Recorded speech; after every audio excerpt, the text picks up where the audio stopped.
just very happy to be here. I always come to the SAND conference with the intention of speaking about the power of consciousness and shakti as the force in the mind that we follow like a breadcrumb trail to liberation and realization.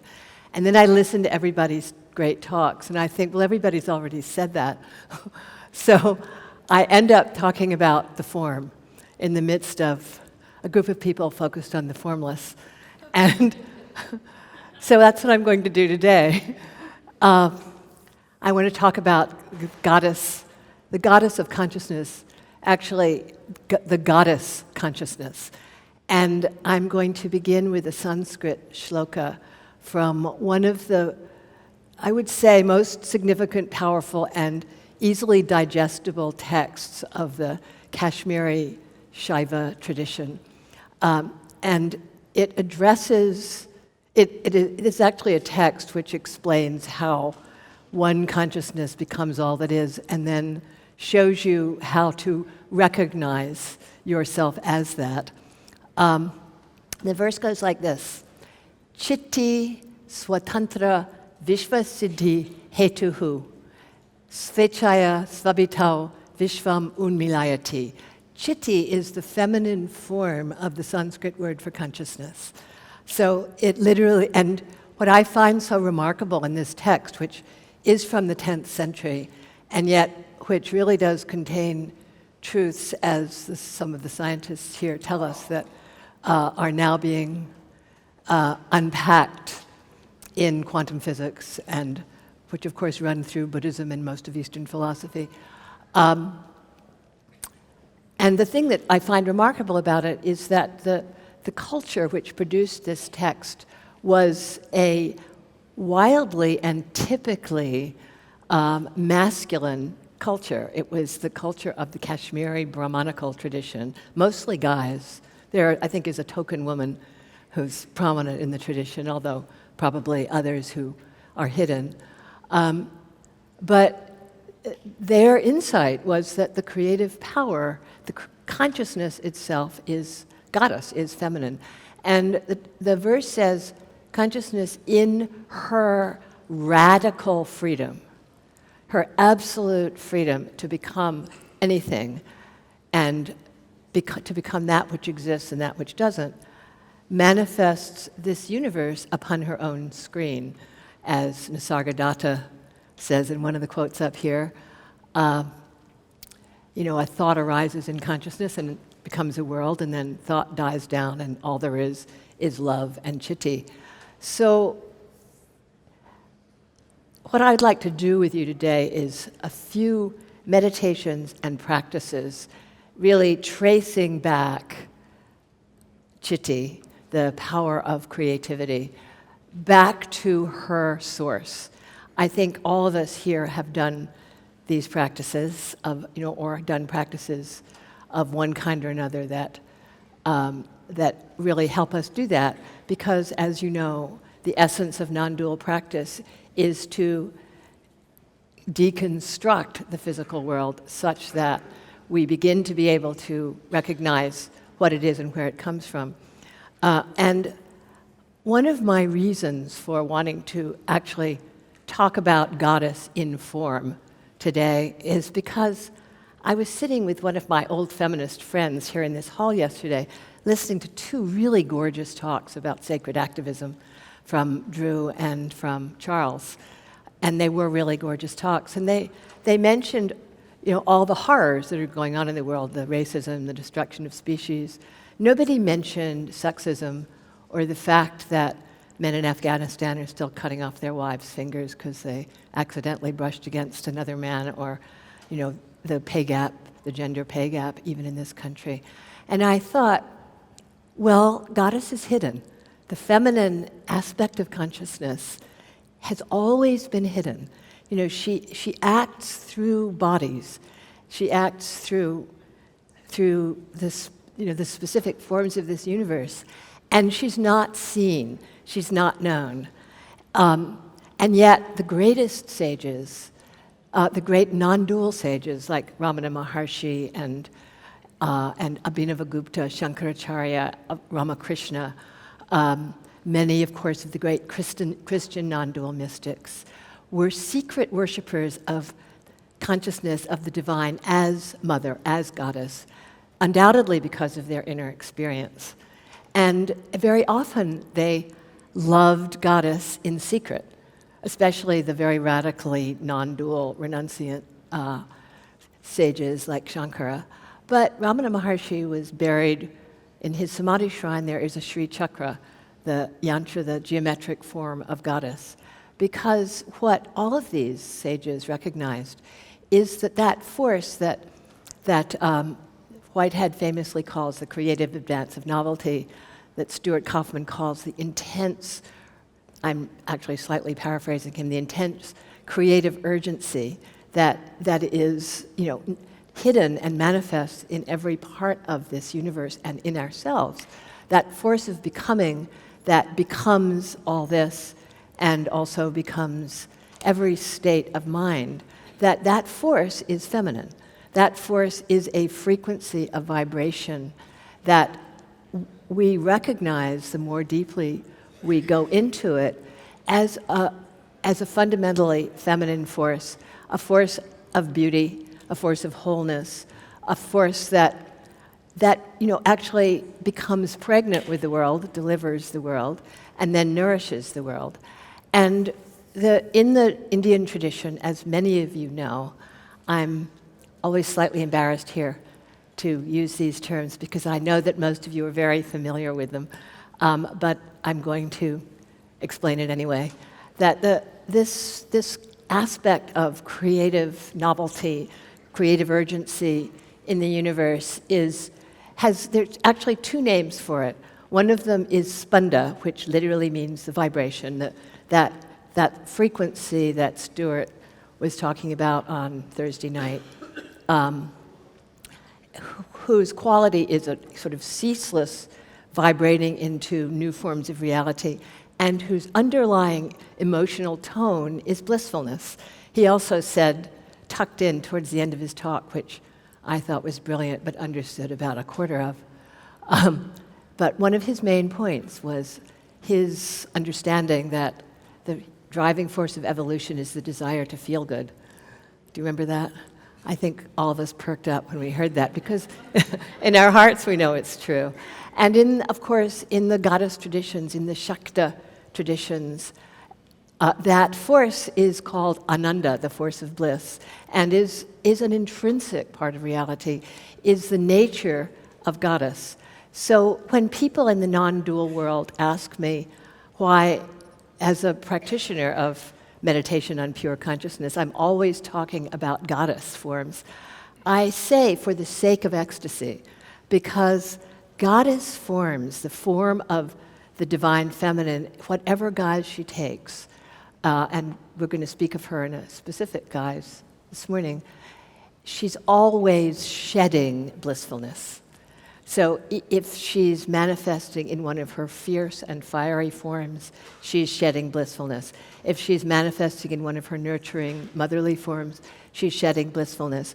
If she's manifesting in one of her erotic forms, of which she has many, she's shedding blissfulness. So goddess practice, tuning into the goddess of consciousness, has many, many upsides, but really its greatest advantage to us as practitioners is that it is the path to blissfulness in practice, to ecstasy in practice. And since, as Stuart says, we secretly know that the desire to feel good is our fundamental motivating force, why would we not worship goddess? Why would we not love goddess? So I want to start, we're going to do a couple of practices. I want to start with a kind of a standard non-dual practice, and then I want to personalize it. And the form of the goddess of consciousness that we're going to practice with today is, she's an Indian goddess. She's part of of a sequence of feminine forms known as the 10 great wisdoms, Mahavidyas. Vidya means wisdom, and these goddess forms are each considered a unique pathway into the heart of consciousness. They're called the great wisdoms because each of them incarnate a quality in awareness that exists in every human mind, also exists in the natural world. And these goddesses include Kali, who is probably the only Indian goddess whom everyone in this room is familiar with, and as well as a couple of other very fiery feminine forms, all of whom are concerned with liberation. And also the form of Lalita, who is a creative and erotic lover goddess, consort goddess, who is really the patron goddess of the tantric sexuality path, as well as many others. And the goddess Bhuvaneshwari, who we're going to be practicing with today. Bhuvaneshwari is the feminine form who incarnates, personalizes the space of absolute consciousness within which everything arises. And she is both, her name Bhuvana means the space in which reality exists. So she's that which exists prior to the Big Bang, and she's that which expands in the first seconds of the Big Bang to become all that we know as the universe and all the universes we don't know, and who then lives inside atoms and cells, totally hidden, and of course, exercising one of the great functions of the goddess of consciousness, which is to disguise herself and to manifest separation through our senses and through the experience of differentiation in this multiverse. This tendency to hide herself, sort of like an actor who becomes so identified with the role that she forgets who she really is one of the faces of the goddess of consciousness, of Shakti. It's her face which has become very famous throughout the East under the name Maya, which is also the name of the goddess form who introduced me. And her form as Maya, as the one who disguises reality in different forms, has given her a very bad name in the masculine spirituality movement, because one of the ways she disguises herself is by constantly leaping up within us as emotional upset, as anger, as desire, as complication, as karmic situations. That is, like the light shows that are at play in the bar over there, which I hope some of you go to see because they're quite beautiful. These light shows just constantly bubble up in different colors and forms, and even though you're supposed to be able to use them as a cognitive focusing device or biofeedback device to help you relax, in fact, they just go on playing in all these different light forms, no matter how focused you get. And that is what Shakti in her differentiating face does. She's just constantly creating upheavals of various kinds, some pleasant, some painful, and endless opposites. Her other face is the face of liberation. And the core teaching of Eastern Tantra, which explains a lot, is that we don't get to wake up to our true nature unless she wakes us up. In other words, because she's creating this play, we can't see through it unless she sees through it through us. And of course, this is one of the reasons why skillful tantric practitioners praise Goddess in the hope that she will reveal who and what we really are. So Bhuvaneshwari is one of the most motherly and beautiful forms of goddess. She's often shown with naked and very beautiful breasts. One of her names is the nurse of the world, she who nurses the world. She has a third eye in the middle of her forehead, which is open because she is fully awake. She is the knowingness which sees through the play at every moment. Her color is red, signifying her creativity. She has, all the goddesses have, they're highly symbolic meditation forms, really. And they hold emblems in both the Indian and Tibetan traditions. She holds a goad, which symbolizes the prick of desire and anger that drives us forward. She holds a lasso, which represents her ability to keep us on the path. And her other two hands are in the gestures of bestowing boons and dispelling fear. Her emanation, in my experience, is as this vast holding space within which we are able to actually face into the horror of life as well as its beauty, with the recognition that it is all being held in the arms of the Great Mother, of the Great Goddess. And I want to, we're going to do a meditation on her in just a moment. In fact, let's start now. So you can imagine for this part of the meditation that you can bring yourself, first of all, into your heart space and take a couple of breaths. That helps. If you need to consciously drop your awareness, your consciousness from the head space where many of us sit when we're listening, down to the center of the chest, then you can do that, or put your hand over your heart if that helps. Something about the naked palm against the chest allows us to sense the heart.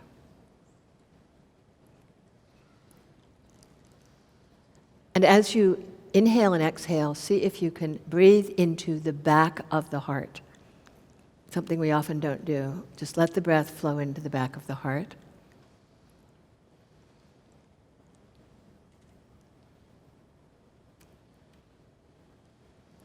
And then see if you can allow the breath to flow out the back to the space behind the heart.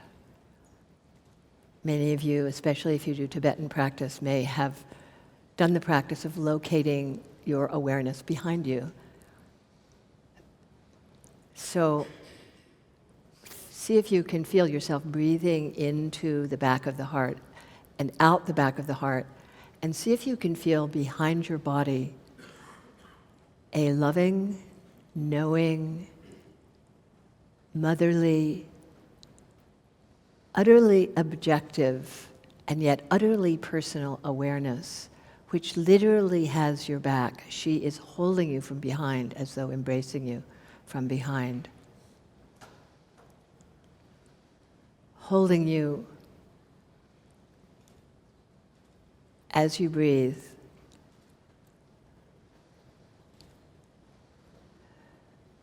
And just see if with each breath you can become more conscious of the fact that whatever state you're in, wherever you are, however you are experiencing yourself at any given moment, she is holding you. And for those of you who like to do visual meditations, you can imagine her. Her extraordinary beauty, her rosy red body, the ecstatic smile on her face, and the love in her eyes as she looks at you and through you and regards the world through your senses, holding whatever is in you that is personal, whatever is in you that is karmic, holding your shadows, holding your insights, holding you as you are at any given moment. And as you allow yourself to breathe into the growing sense of the goddess Bhuvaneshwari at your back, the goddess of consciousness at your back,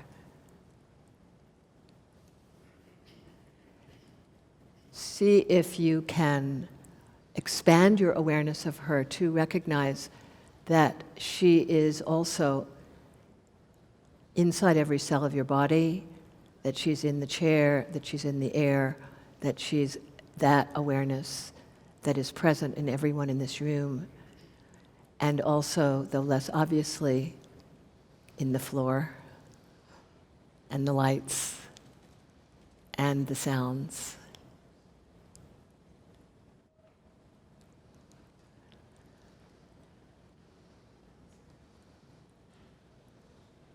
One of the great gifts of being present to the space of consciousness as personal deity, as goddess, especially as a very motherly goddess, is that you can then bring her your pleasure and pain and ask her to hold it. And to me, this has been perhaps the most skillful daily practice for lucid living, which I know is the title of this morning's program, that I've ever found.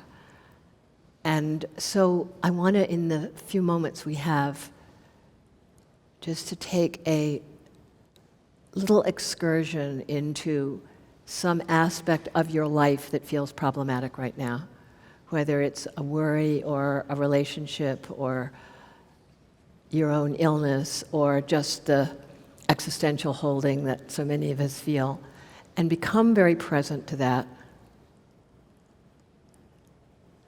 Whatever it is, you pick one. My anger, my work problems, the fight I had with my partner this morning, my friend who's sick and I haven't been to see him, and whatever it is that's uncomfortable, the mistakes that I've made this week, my feeling of don't really know what I'm doing with my life. Find that and find the way that feels in your body, which for some of us is very easy and some of us a little difficult.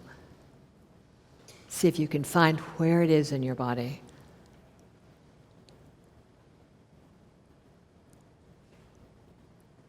And then focusing as intently as possible on that felt sense of discomfort or holding or sadness or anger in the body or numbness. Some of us, that's what we come up with in a moment like this. Feel it in the body really as intently as you can. And then become aware of the presence of Goddess Bhuvaneshwari at your back, holding you, holding your body, holding your history, holding your emotional experience, and holding that place where you found the physical analog of the discomfort or pain that I asked you to produce. Feel how she holds that and holds you.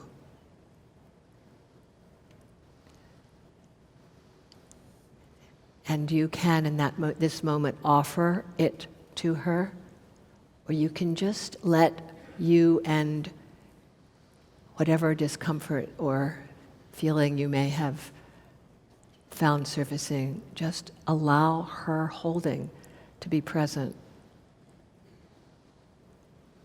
Let her hold you. She is consciousness.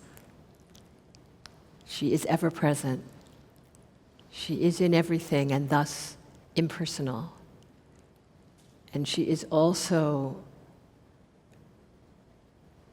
the most personal mother, lover, teacher that any of us can ever have. So just allow yourself to open to the Divine Mother aspect of pure awareness. She who creates, she who disguises herself, she who loves, and she who awakens.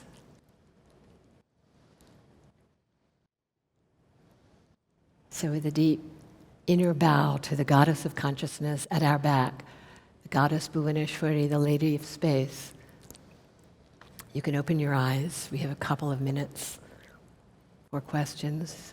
David, is that right? We have a couple of minutes for questions? We have a couple of minutes for questions if anyone has words to question. Yes. Hi.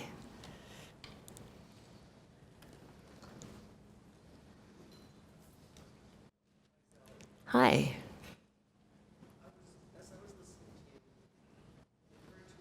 Can you hold the mic up? Yeah. I don't think his mic is on. Yes, there you go.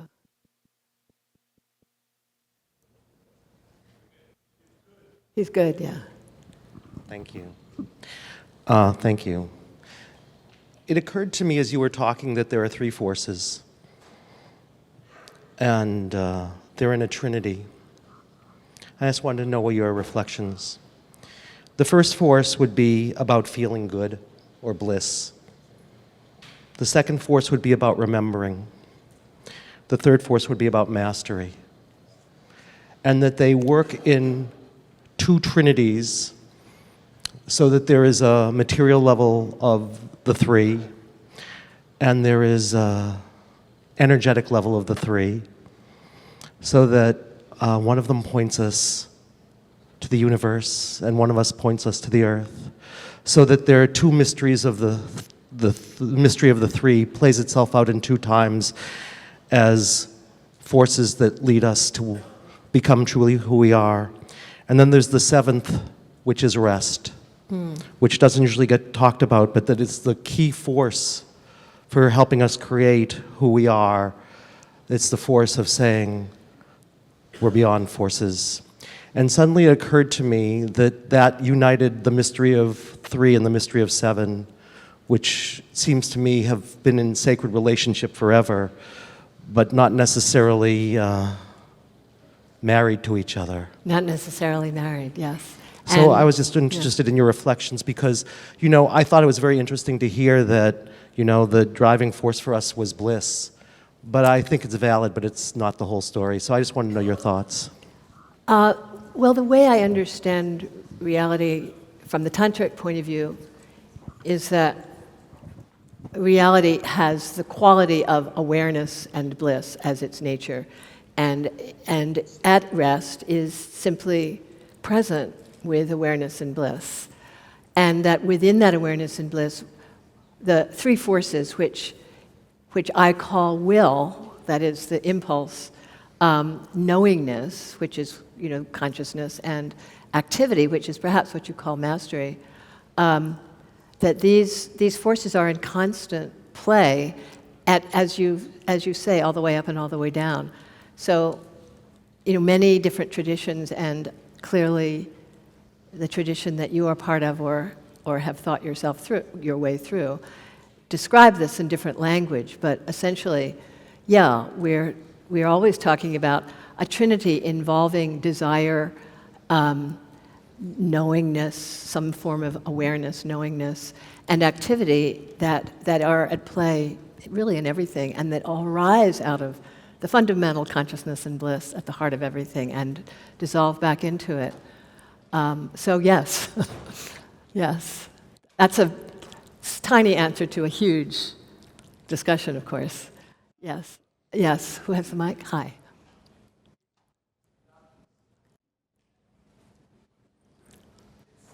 Okay.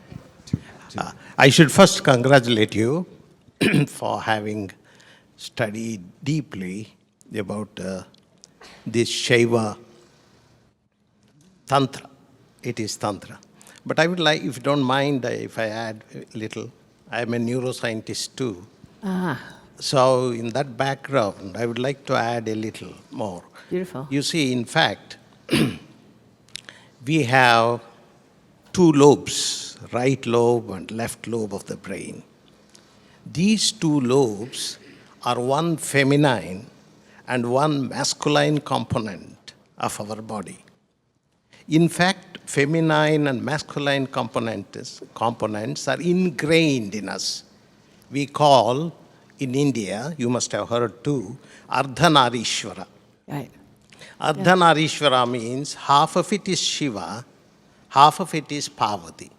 How half can become Shiva, half can become Parvati, somebody might question. This hybrid arises for the sake of Tantra.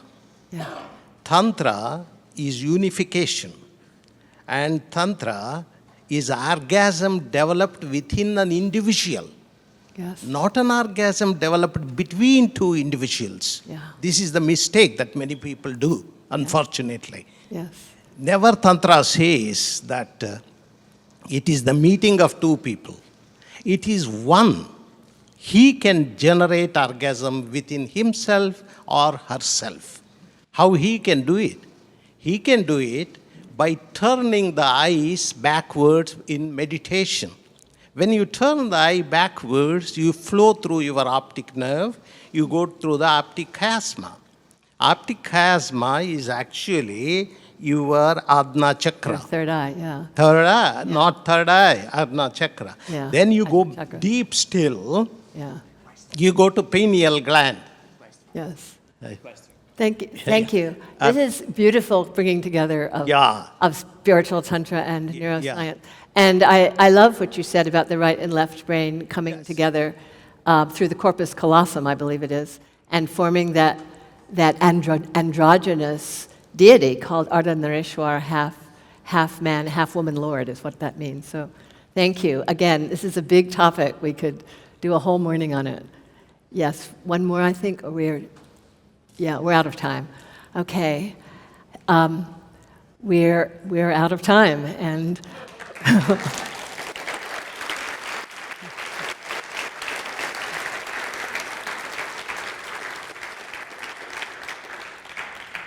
thank you so much for this satsang. It was beautiful for me, and I love being in your presence of all these so powerfully awake souls as sitting in this room. So thank you.